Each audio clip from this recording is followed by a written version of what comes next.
கார்த்திக் தன் பெருமைகளை கூறி சந்தனாவை அசிங்கப்படுத்திக் கொண்டிருப்பதை பார்த்து ஹரிஷுக்கு கோபம் தலைக்கேறியது. ஹரிஷின் பேக்ரவுண்ட் தெரியாமல் பேசிக் கொண்டிருந்த கார்த்திக்கிற்கு பெரிய ஆப்பு காத்துக் கொண்டிருக்கிறது என்பதை அவன் அப்போது அறியவில்லை. கார்த்திக்கை எரிச்சலுடன் பார்த்த ஹரிஷ் அவனுடைய தோலை தட்ட, அதற்கு கார்த்திக், "ஹேய், என்ன பண்ற? உன்னை யார் என்ன தொட சொன்னது?" என்று ஹரிஷின் கைகளை தட்டிவிட்டு வால் மிதிப்பட்ட நாயை போல் கத்திக் கொண்டிருக்கிறான். அப்போது ஹரிஷ் ஸ்டைலாக நின்று கொண்டு, "நீ போட்டுக்கிற சூட் வெறும் 2 lakhs தானே? ஆனா என்னோட சந்தனா எப்பவுமே கேஷுவல் ட்ரெஸ் பண்றதை தான் விரும்புவா. அப்புறம் அவளுக்கு ஜுவல்னா கொஞ்சம் பிடிக்கும்" என்று சொல்லிவிட்டு, "ஏன் கார்த்திக், சந்தனா கழுத்துல இருக்கிற ட்ரீம் லவர்ஸ் நெக்லஸ நீ பார்க்கலையா? அது உன்னோட சூட்டை விட 100 மடங்கு காஸ்ட்லியானது" என்று ஹரிஷ் சொன்னதும் கார்த்திக்கும் அங்கிருந்தவர்களும் ஆச்சரியத்தில் உரைகின்றனர். அப்போது அருகில் இருந்த ஒருவர், "சந்தனா நிஜமாவே ட்ரீம் லவர்ஸ் நெக்லஸ் போட்டிருக்காளா?" என்று கேட்க அங்கிருந்த ஒவ்வொருவரும் மாறி மாறி சந்தனாவின் நெக்லஸை பற்றியே பேசிக் கொண்டிருக்க சந்தனாவிற்கு பெருமையாகவும் ஹரிஷ் மீது சிறிது நல்ல அபிப்பிராயமும் ஏற்படுகிறது. ஹரிஷை ஆச்சரியமாக பார்த்த சந்தனா, "இன்னைக்கு இவகிட்ட ஏதோ வித்தியாசம் இருக்கிற மாதிரி தெரியுது" என்று மனதில் நினைக்கிறாள். அப்போது சந்தனாவின் கழுத்தை உற்று பார்த்த கார்த்திக், "நீங்க இங்க இருக்கிற எல்லாரையும் ஏமாத்த பாக்குறீங்க. இது கண்டிப்பா ட்ரீம் லவர்ஸ் நெக்லஸா இருக்காது. அவ்வளோ ரேரான நெக்லஸ் வாங்குறதுக்கு உங்ககிட்ட எது காசு? கண்டிப்பா இது ஃபேக்கா தான் இருக்கும்" என்று சொல்கிறான். அவனை எரிச்சலுடன் பார்த்த ஹரிஷ், "எங்ககிட்ட எவ்வளவு காசு இருக்குன்னு உனக்கு தெரியணும்னு அவசியம் இல்லை. அதோட இந்த கேள்விக்கெல்லாம் என்னால பதில் சொல்லிட்டு இருக்க முடியாது" என்கிறான். அப்போது அந்த சூழ்நிலையை அமைதியாக்க நினைத்த திலகா, "ஹரேஷ்" என்று கத்த அவனது கடுகடுத்த முகத்தை பார்த்து பயந்தவள் அமைதியாக கார்த்திக்கின் முன் சென்று, "கார்த்திக், ஹரிஷ் உன்னோட சின்ன பையன். இன்னும் அவனுக்கு யார்கிட்ட எப்படி பேசணும்னு சரியா தெரியாது. சரி, அதெல்லாம் விடு. உன்னோட அப்பா அம்மா எங்க?" என்று பேச்சை திசை மாற்றுகிறாள். அதற்கு அவன், "என்னோட பேரண்ட்ஸ் ஃபாரின்ல பிசினஸ் பண்ணிட்டு இருக்காங்க. நாள் புறா உங்களை மாதிரி சும்மா இருக்கிறதுக்கு அவங்க ஒன்னும் சோம்பேறிங்க கிடையாது" என்று திலகாவை அசிங்கப்படுத்துகிறான். அப்போது ஒரு வயதான பெண்மணியின் கம்பீரமான குரல், "எல்லாரும் என்ன பண்ணிட்டு இருக்கீங்க?" என்று கேட்டுக்கொண்டே உள்ளே நுழைய மல்பெரி சில்க் அணிந்து மிடுக்கான தோற்றத்துடன் வந்தது அந்த குடும்பத்தின் மூத்தவள் அனுராதா ஜெயராமன். அனுராதாவை கண்டவுடன் கார்த்திக், "பாட்டி" என்று ஓடுகிறான். கார்த்திக் அனுராதாவின் ஃபேவரட் பேரன் என்பதால் அவனை கண்டதும் பாட்டியின் முகம் 1000 வாட்ஸ் பல்பு போல் பிரகாசித்தது. ஆனால் அருகில் இருந்த ஹரிஷை பார்த்ததும் அப்படியே ஃபியூஸ் போனது போல் ஆனது. பின்னர் அனுராதா, "எல்லாரும் வந்தாச்சுனா உட்காரலாம்" என்று ஆர்டர் செய்வது போல் கூறிவிட்டு கார்த்திக்கின் கையை பிடித்துக் கொண்டு மெயின் டேபிளில் சென்று அமர்கிறாள். பின்னர் ஒரு என்கரேஜிங் ஸ்பீச்சை ஃபேமிலி மெம்பர்ஸ்க்கு கொடுத்துவிட்டு பார்ட்டியை ஸ்டார்ட் செய்ய சொல்கிறாள். அப்போது ஹரிஷுக்கு பசி எடுத்ததால் சந்தனாவும் திலகாவும் தன்னை பார்த்து முறைக்கிறார்கள் என்பதை கூட சட்டை செய்யாமல் சாப்பிடும் வேலையை பார்க்க ஆரம்பிக்கிறான் ஹரிஷ். அப்போது அனுராதா மீண்டும் பேச தொடங்குகிறாள். "கொஞ்ச நேரத்துக்கு முன்னாடி தான் தியானா மீடியாவோட CEO மாறிட்டதா கேள்விப்பட்டேன். புது CEOக்கு கார்த்திக்கோட ஏஜ் தான் இருக்கும்னு சொல்றாங்க.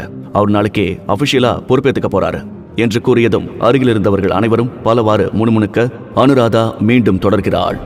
"ஒருவேளை புது CEO மாறுறதால இந்த முறை நம்ம கம்பெனிக்கு சான்ஸ் கிடைக்கலாம். அந்த கோல்டன் ஆப்பர்ச்சுனிட்டியை நம்ம மிஸ் பண்ண வேண்டாம். அதனால புது CEOவை மீட் பண்றதுக்கு உங்கள யாருக்காவது ஐடியா இருக்கா?" என்று கேட்டாள். "நம்ம ஃபேமிலியில இருக்கிற ஒருத்தர் இந்த டீலை ஓகே பண்ணிட்டா அவங்களுக்கு ஒரு ஸ்பெஷல் ரிவார்ட் கொடுப்பேன்" என்கிறார். அந்த கூட்டத்தில் இருந்த சில இளைஞர்கள் "நான் செல்கிறேன்" என்று முந்திக் கொண்டு வந்தார்கள். சந்தனாவுக்கும் ஆசையாகத்தான் இருந்தது. ஆனால் அவளுடைய லோ ஸ்டேட்டஸ் அவளை தடை செய்கிறது. அனைவரையும் கவனித்துவிட்டு அனுராதா தன் அருகில் இருந்த கார்த்திக்கிடம், "கார்த்திக், இந்த விஷயத்த உன்கிட்ட விட்டுடுறேன். என்னோட நம்பிக்கையை காப்பாற்றுற மாதிரி நடந்துக்கோ" என்று சொல்ல, "கவலைப்படாதீங்க பாட்டி, நான் அவங்க கிட்ட ஒரு நல்ல டீலை பேசி முடிப்பேன்" என்று ஓவர் கான்பிடன்ஸுடன் சொல்கிறான். அதை கேட்ட ஹரிஷுக்கு சிரிப்பை அடக்க முடியவில்லை. "என்ன, நீ டீல் பேசி முடிக்க போறியா? அதுவும் என் கிட்ட? தியானா கம்பெனியோட புது CEOவை நீ ஆல்ரெடி ரொம்ப ஹர்ட் பண்ணிட்ட தம்பி. அதை பத்தியெல்லாம் தெரியாம ரொம்ப கான்பிடென்ட்டா இருக்க. சரி, எப்படி இருந்தாலும் என்கிட்ட தானே வந்தாகணும், அப்பா பார்த்துக்கலாம்" என்று நினைத்துக்கொண்டு மீண்டும் சாப்பிடும் வேலையை தொடர்கிறான். வீட்டிற்கு வந்ததும் சந்தனா சோகமாக அமர்ந்திருந்ததை கண்ட ஹரிஷ் அவளை பார்த்து, "சந்தனா, நீ ஒன்னும் கவலைப்படாத. நாளைக்கு கார்த்திக் தியானா மீடியாவோட எந்த டீலையும் பேசி முடிக்க மாட்டான். உன்னை தவிர யாராலையும் அந்த டீலை ஓகே பண்ணவே முடியாது" என்று சொல்லிவிட்டு தூங்கி விடுகிறான். அவன் சொன்னதை கேட்டு, "இவன் லூசா? என்ன தவிர யார் போனாலும் டீல் ஓகே ஆகாதா? இது சுத்த பைத்தியக்காரத்தனமால இருக்கு" என்று நினைத்தவள் சிறிது நேரம் கழித்து தூங்கி போகிறாள். காலையில் சித்தப்பா கால் செய்து, "எல்லாம் ரெடியா இருக்கு ஹரிஷ்" என்று சொல்ல, தான் புதிதாக கார் வாங்கினால் குடும்பத்தில் அனைவருக்கும் சந்தேகம் வந்துவிடும் என்று நினைத்த ஹரிஷ் தனது புது எலக்ட்ரிக் ஸ்கூட்டரில் ஏறி கிளம்புகிறான். தியானா மீடியா சிட்டி சென்டரில் 50 ஃப்ளோர்ஸுடன் பிரம்மாண்டமாய் அமைந்திருந்தது. அங்கு பார்க்கிங்கில் நின்று கொண்டிருந்தது அனைத்தும் விலையுயர்ந்த கார்கள் தான். அதை கண்ட ஹரிஷ், "இந்த கம்பெனில ஒர்க் பண்ண வரவங்க எல்லாரும் காஸ்ட்லி கார்ல வரும்போது இந்த கம்பெனியோட CEO எலக்ட்ரிக் ஸ்கூட்டர்ல வரதை பார்க்க வேடிக்கையா தான் இருக்கு என்று நினைத்துக் கொள்கிறான். அப்போது ஸ்கூட்டரை பார்க் செய்ய திரும்பும் போது ஒரு புத்தம் புதிய ஃபெராரி கார் அவனை இடிக்க பயத்தில் பைக்கிலிருந்து கீழே குதிக்கிறான் ஹரிஷ். எழுந்து தன்னை ஆசுவாசப்படுத்திக் கொண்டு அந்த காரை பார்த்தான். அதில் ஒரு பெரிய கீறல் விழுந்திருக்கிறது. ஆனால் ஸ்கூட்டரின் நிலைமையோ ஐயோ பாவம் என்பது போல் இருக்கிறது. அப்போது காரில் இருந்து ஒரு அழகான பெண் இறங்கி வந்து, வண்டி ஓட்டும் போது எங்க போறன்னு பார்த்து வர மாட்டீங்களா என்று கேட்க நிமிர்ந்து பார்க்கும் முன் அருகில் இருந்தவர்கள், ஏதோ ஸ்டார் போல இருக்கு என்று பேசிக்கொள்ள நிமிர்ந்து பார்த்தவன், ரித்திகா என்று தனக்குள் சொல்லிவிட்டு, இவ தியானா மீடியாவோட ஏதோ கான்ட்ராக்ட் சைன் பண்ண போறதா பேசிக்கிட்டாங்க, அது இன்னைக்கு தானா என்று நினைத்து அவளுடன் ஆர்கியூ செய்ய விரும்பவில்லை ஹரிஷ். அப்போது அவள், ஹரிஷ் நீ இங்க என்ன பண்ற என்று கேட்டவள். அப்போது அவனையும் அவனது ஸ்கூட்டரின் நிலைமையும் பார்த்தவள், ஓ 2 days பேக் கம்பெனியோட வாட்ச்மேனுக்கு ஹார்ட் அட்டாக் வந்து ஹாஸ்பிட்டல் போயிட்டதால அந்த வேலைக்கு யாரோ யங்ஸ்டர்ஸ் தான் வரதா சொன்னாங்க, ஸோ வாட்ச்மேன் வேலைக்கு தான் வந்திருக்கணும் என்று நினைத்துக் கொள்கிறாள். பிறகு, ரோட்ல வண்டி ஓட்டும் போது கவனமா 2 சைடும் பார்த்து ஓட்டணும் தெரியாதா ஹரீஷ்?